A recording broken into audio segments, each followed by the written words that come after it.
Hi, I'm Zeba.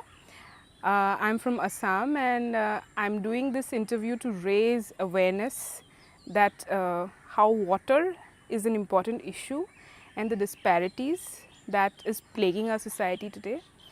I have done my master's in water science and governance, and my areas of interest include governance pertaining to water and the gender issues and also water quality and monitoring.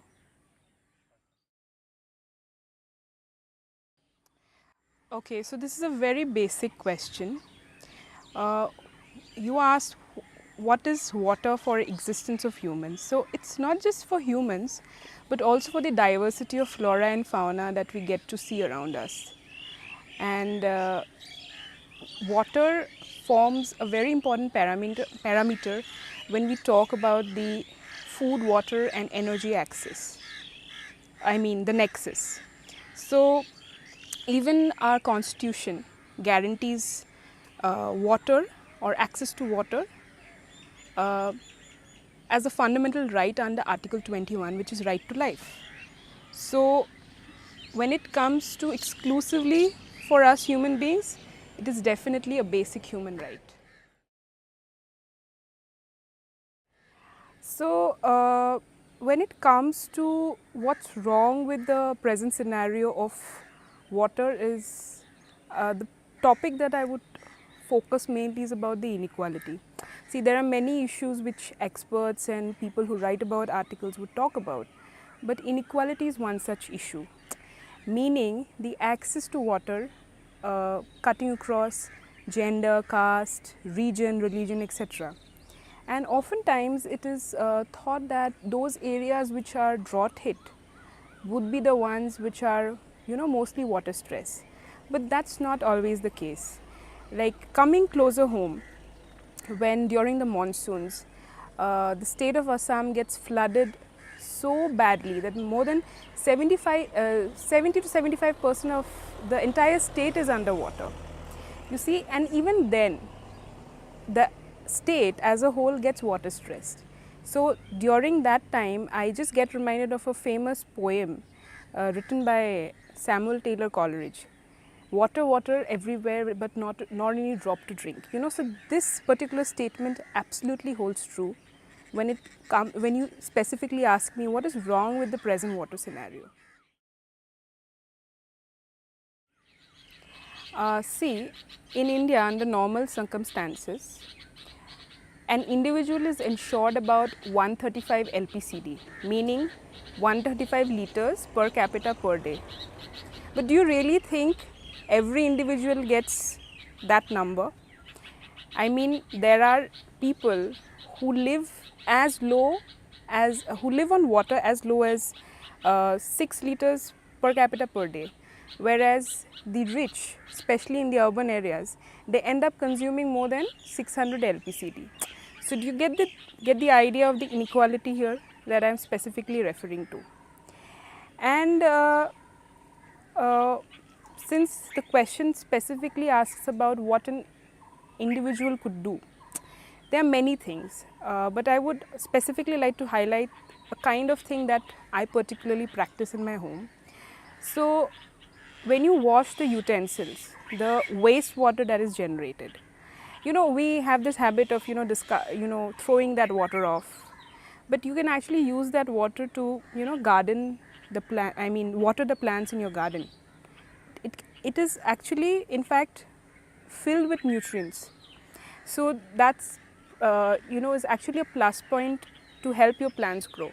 And this kitchen water that I'm specifically talking about is also called as grey water.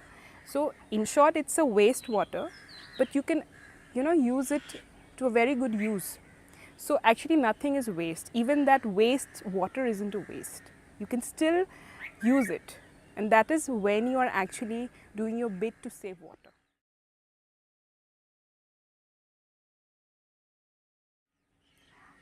See, in my previous answer, I had already mentioned about how one can use grey water. So when we talk about urban areas, specifically cities, you see there are a lot of migrations happening. Okay, and people migrate with the intention of having or aspiring a better quality of life.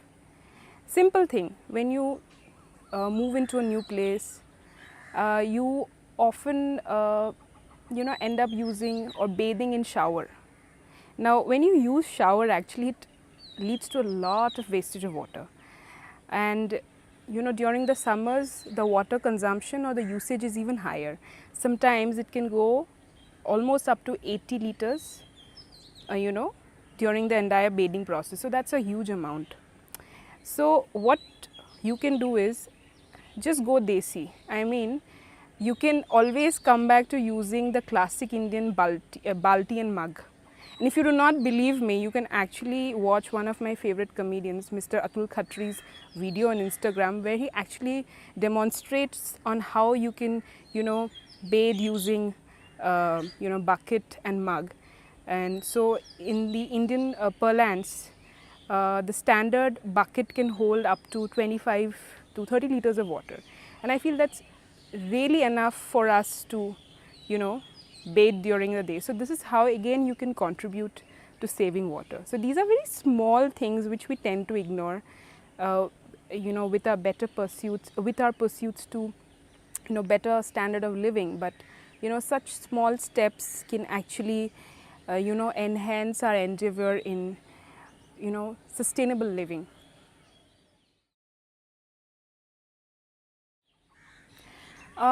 See, when you think about the underground water level, there are again many issues.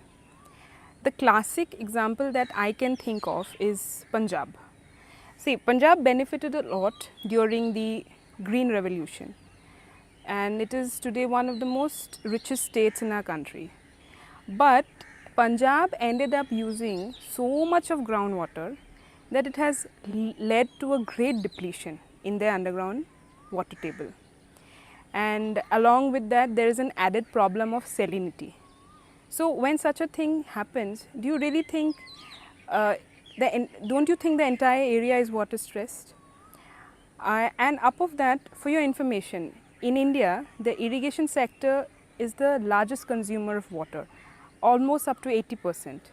So again, do you see the disparity that comes? And honestly speaking, when it comes to underground water, again, even in underground water or groundwater, there is pollution happening, which doesn't get much limelight as compared to the pollution that is happening in the surface water. For example, we all know what's happening in the lakes of Bangalore, the toxic lakes, lakes catching fire, the famous being Belandur Lake, if I'm not wrong. So again, as I mentioned earlier, that 80% of water is just used for irrigation.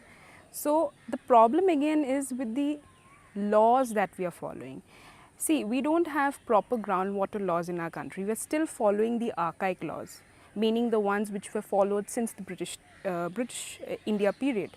So there's one particular law which states that no matter how much water is flowing beneath the ground, the person who holds that land, the master of that land, could go about, indiscriminately using that water. That is indiscriminate exploitation.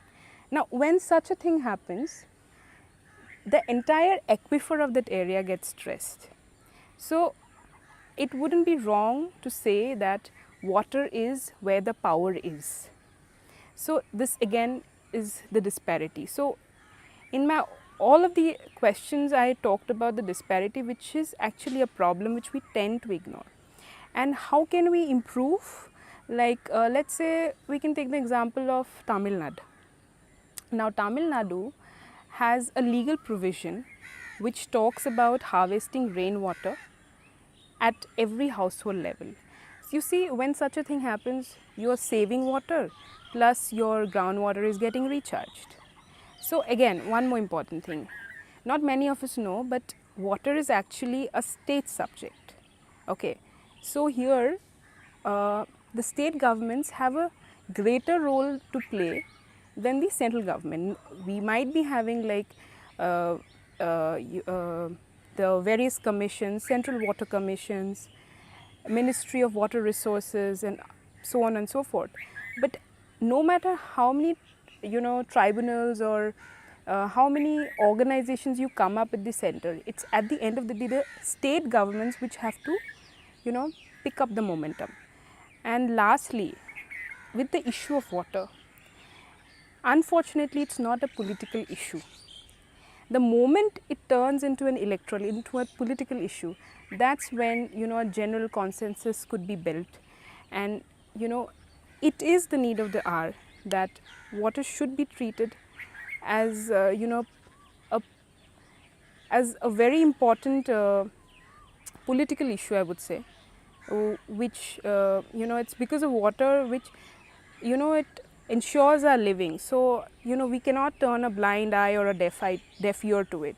So I feel the government, mostly because it is a state subject, the state governments have to be more I would say upcoming to solve the issues pertaining to water that's plaguing our society.